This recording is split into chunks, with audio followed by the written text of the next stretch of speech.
The house reconvened with emotions running high right from morning. Physical exchange between the spiritual priestess and sexual conversation.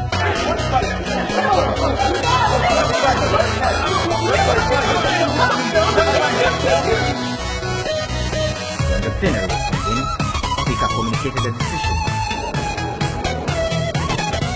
The MPs however defied the Speaker's directive, prompting the Speaker to order the Sergeant at Arms to object the MPs, but no case in the House.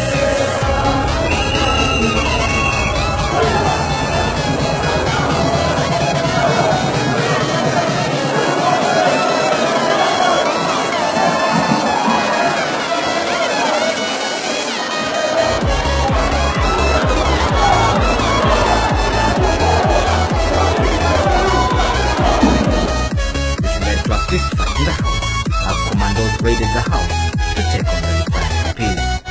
Sales went on, bringing business and food.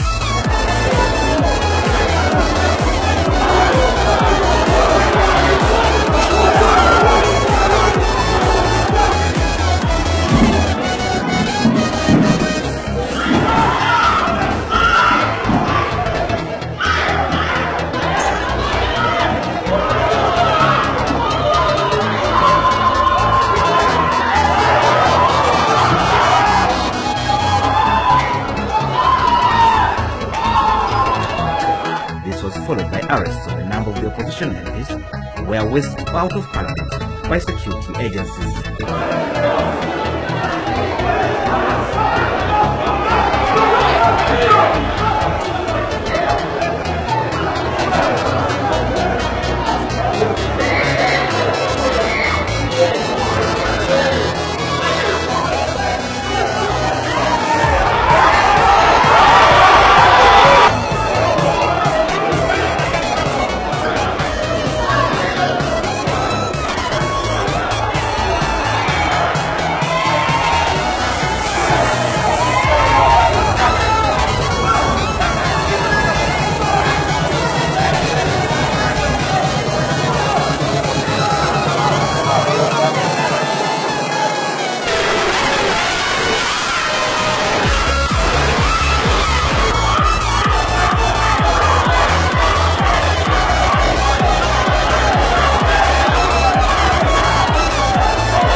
India in the front, that will now be the leader.